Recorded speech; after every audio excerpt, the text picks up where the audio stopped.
Hello all and nice to meet you once again. Today we are going to learn our next people skill, that is delegation. Now when the word delegation comes in, what doesn't come to your mind? In simple terms, delegation, it is an assignment. It is an assignment that has been given by an authority of the particular team and a responsibility to another person. Normally, when delegation of work is being done, it is done from manager to the subordinate to carry out certain specific activities.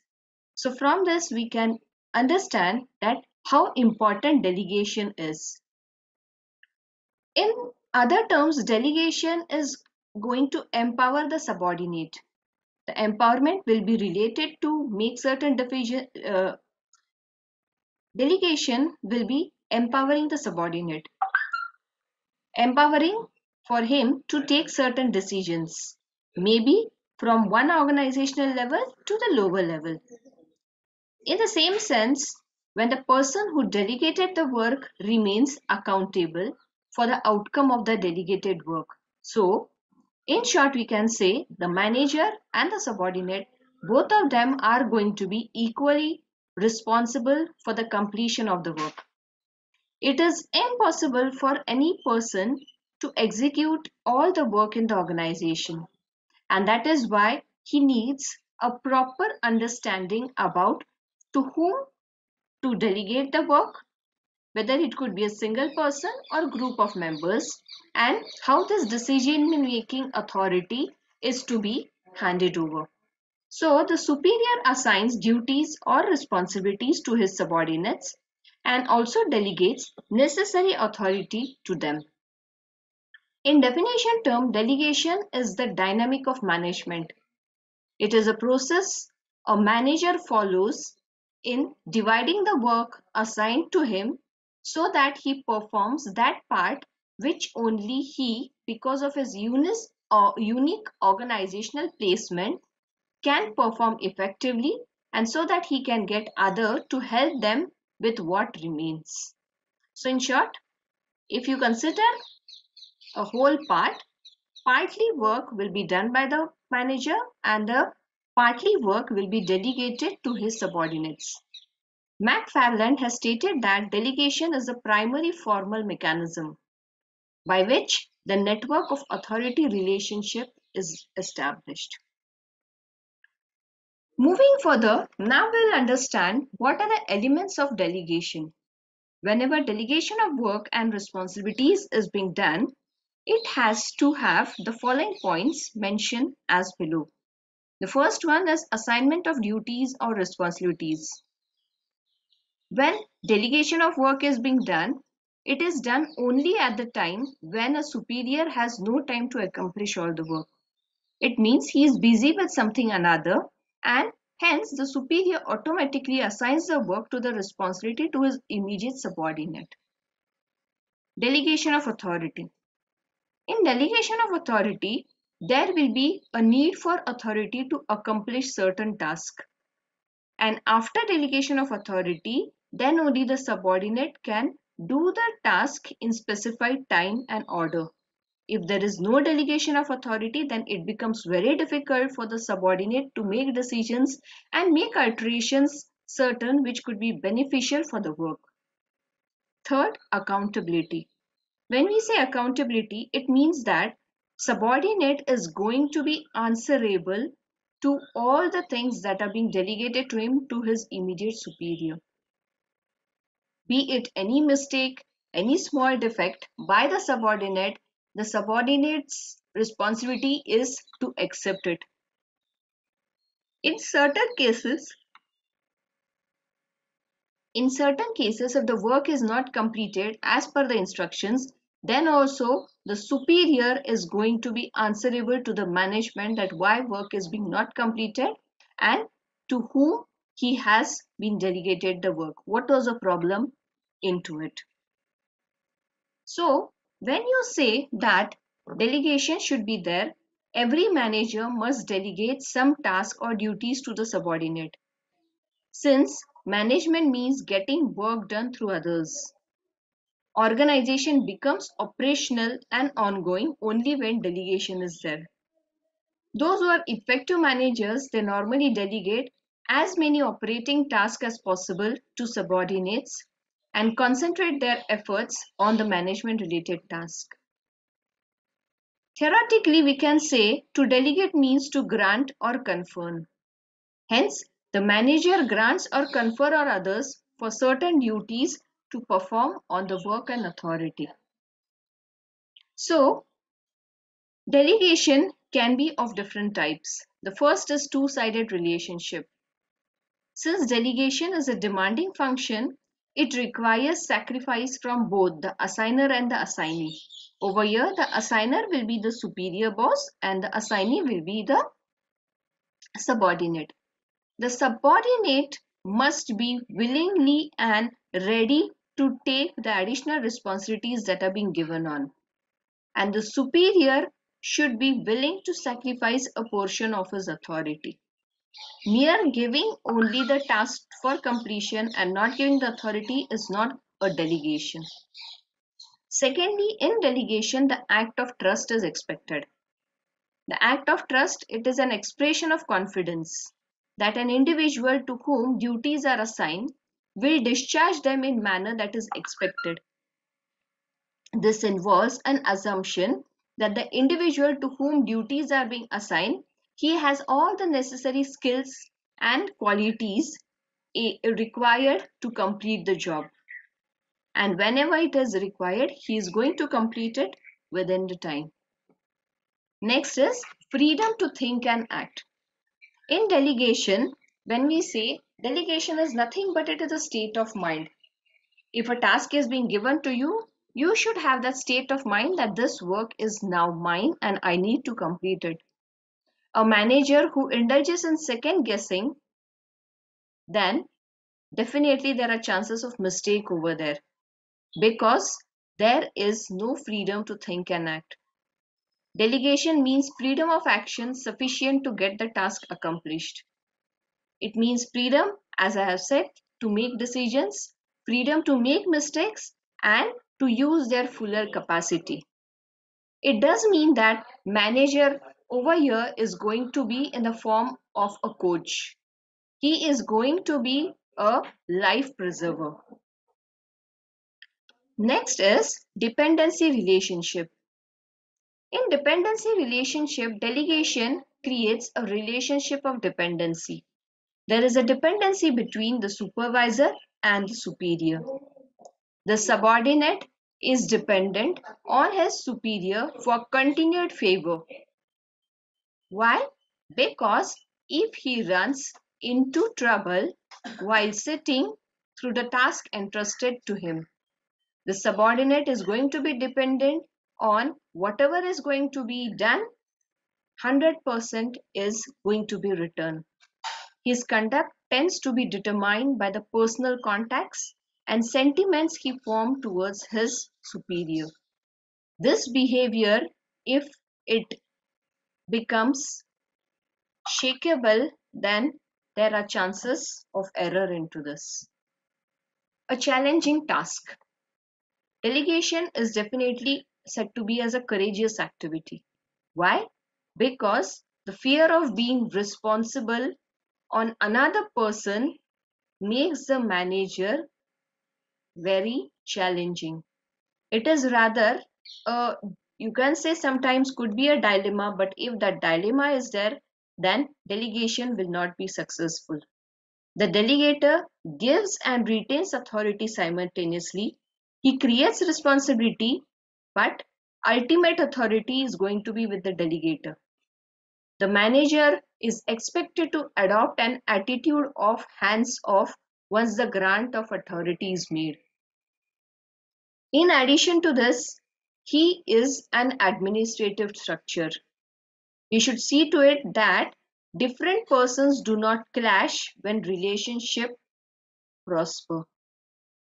Authority delegation is not responsibility delegation. It is impossible for the manager to surrender him ultimate responsibilities. Thus, Delegating duties seems to be an easy concept to grasp, but a difficult one to put into practice. Forward thinking principle. Delegation from a behavioral point of view. It is the most forwarding principle. It opens a new chapter in superior and subordinate relationship.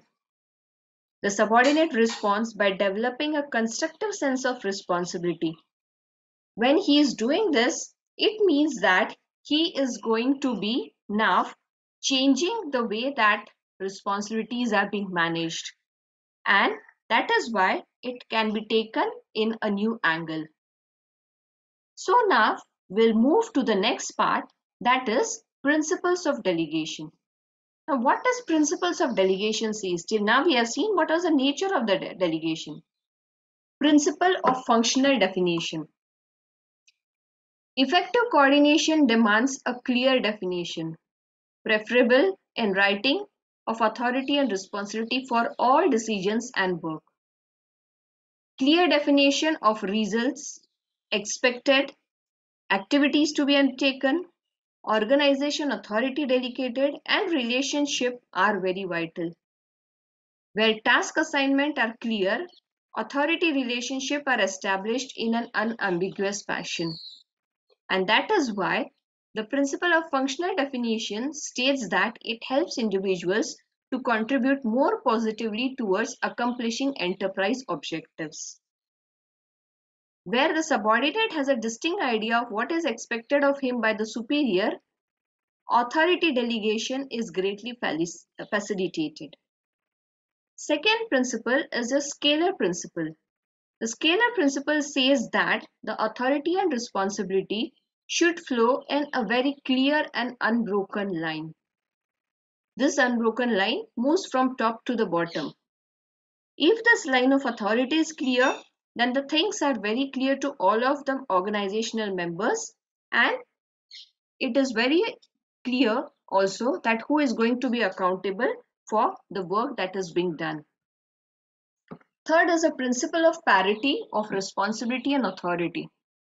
Now, when we say principle of parity of authority and responsibility, effective delegation requires that authority to utilize the resources assigned to the subordinate. If a person is going to be responsible for any kind of activity, the person should give him necessary charge. However, in practice, it is very difficult to achieve this parity. Why? Because when we say delegation of authority, it means that person is going to be equal to them. So does this mean that manager over here will be having very less power to direct the action? No, it is not so. In the slide we can see, for example, a sales executive cannot compel customers to buy, nor can a personal manager force a trade union to cooperate with management. Yet, in practice, both are held responsible for showing performance in respective areas. A sales manager may be having the legal authority to sell, but his operating authority may be to sell in a particular area only according to the rules and regulations that are being framed by the top management. Hence, it is always impossible to achieve parity between legal authority and operating authority. Next principle, principle of absoluteness of responsibility. When we say absoluteness, it means that the delegation is not going to be 100%. The process of delegation does not rely on the superior for any authority. It says that the concept of accountability is absolute and it cannot be delegated to someone else. The superior is responsible whether the acts are good or bad.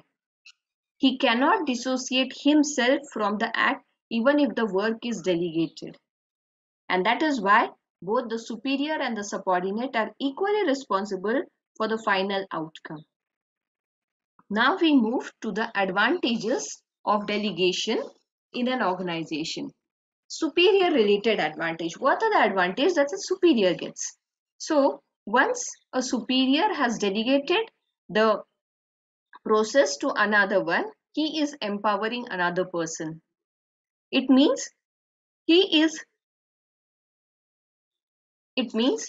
going to reduce certain amount of burden of responsibility carried out by him.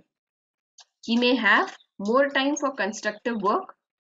He may be enabled to select activities that are of more importance, and extension of facilities by establishment of local sectors, so that a superior is going to get an add-on time for his work that could be more important to that. Now we'll see what are the advantages that the subordinate gets. So delegation has a tonic effect on the psychology.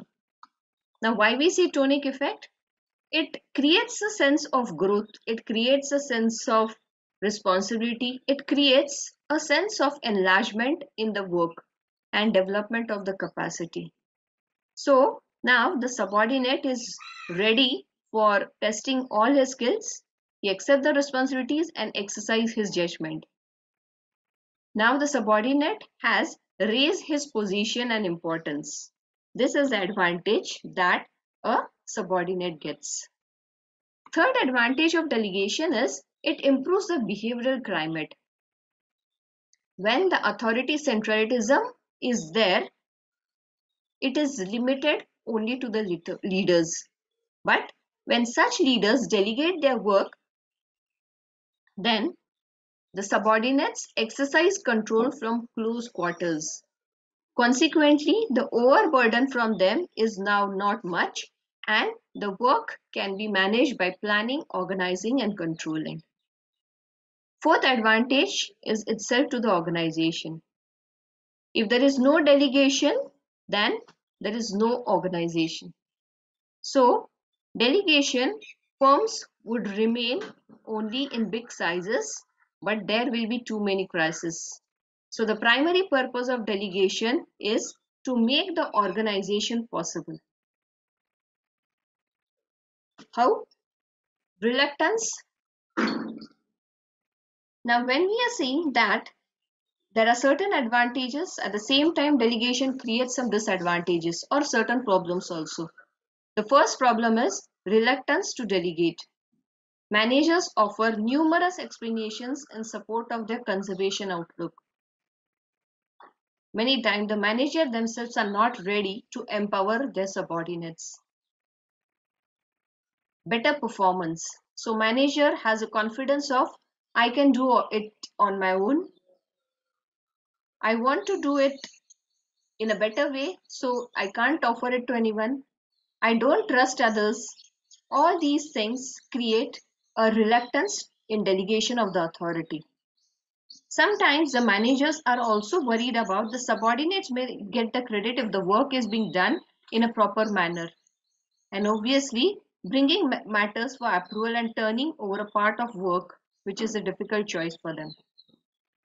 The managers also find it difficult for continuous guidance if the work is being given to them. The manager states that I cannot coach everything. The subordinate has to be very clear in understanding. And lastly, who will face the music? Even after taking all necessary precautions, there is no guarantee that the delegation is going to be 100% successful. So for these reasons, there is a reluctance to delegate.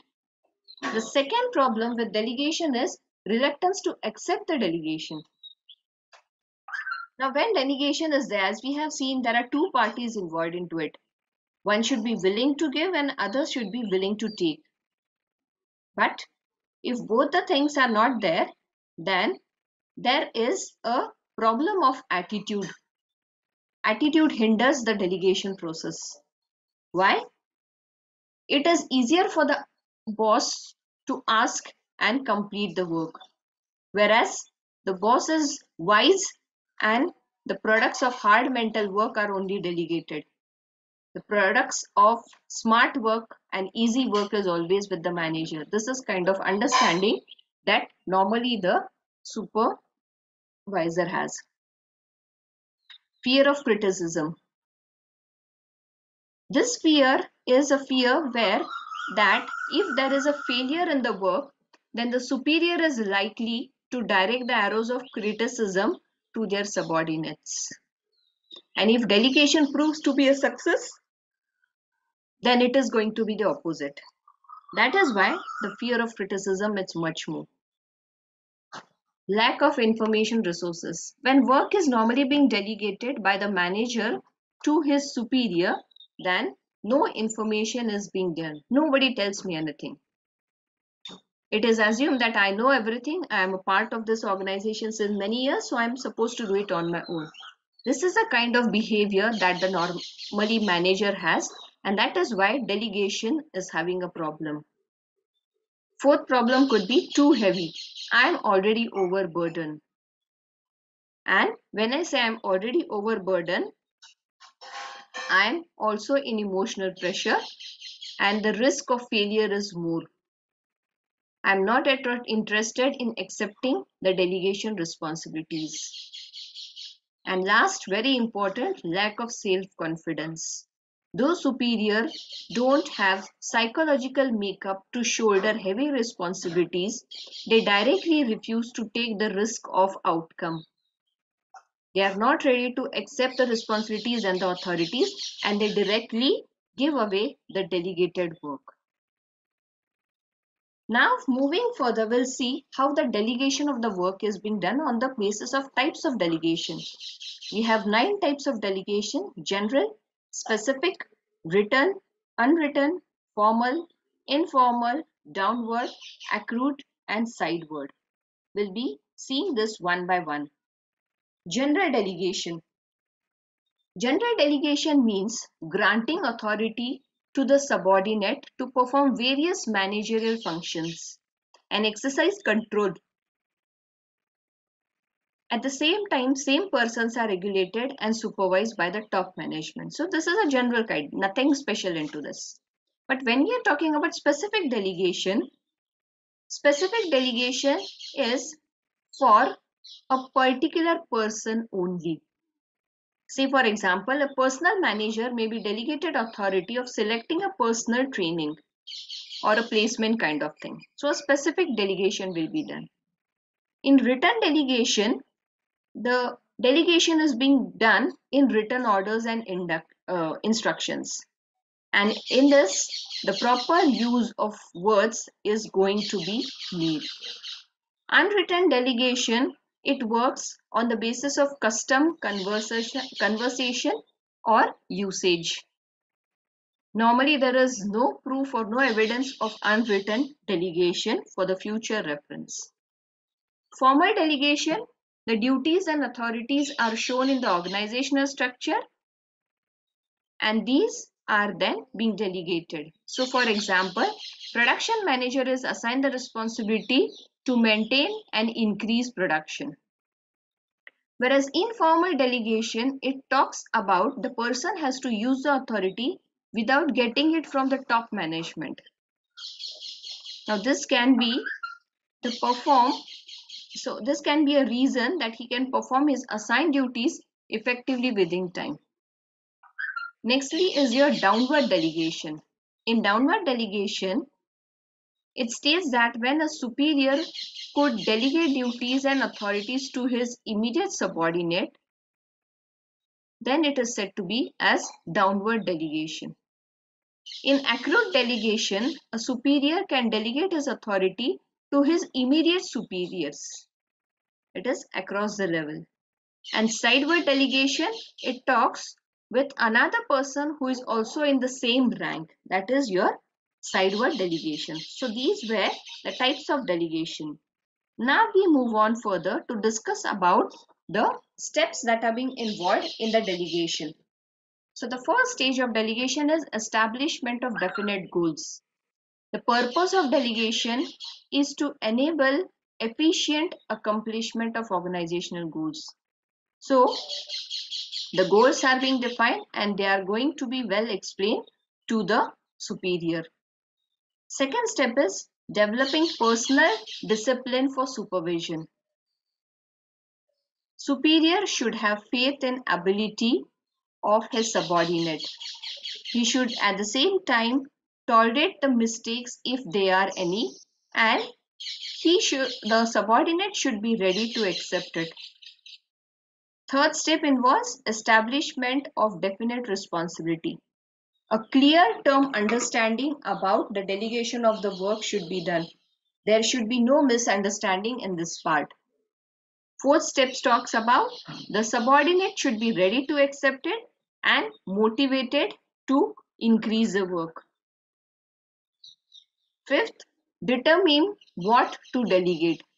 In this, the appraisal of the capacity of the work of the people and needs of the job will be done, and only after that the delegation factors will be considered as to who the work is to be given, how it can be given.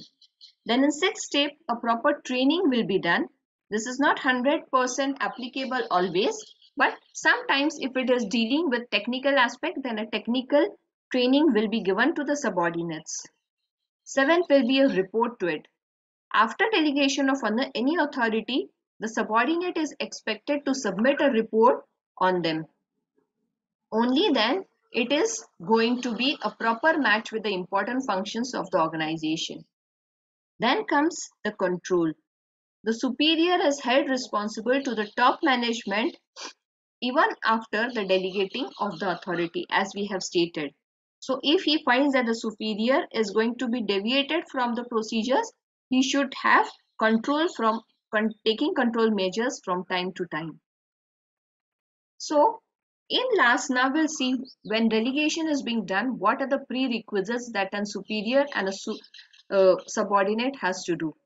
So supervisor must understand the authority and responsibility. He must decide the portion of authority that he wants to delegate. He should have a thorough knowledge about the abilities and inabilities of the subordinate. Then he should understand that whether the work that is being delegated, it is being done in the right manner. What are the different functions that are being involved into it? The supervisor must also understand the need, importance, and value of delegation. The supervisor should delegate the work which can be performed independently. Nextly, the supervisor must dissuade the subordinate from being tempted to take decisions by themselves. There should be a proper coordination between both of them. A release of decision-making powers process should be happening. Adequate communication is very necessary. A standard should be defined. And when all this is being done, the overall plan for completion of work should be confined to the organizational structure. So if all these things are in place, then definitely a delegation of work will be very easy. Thank you.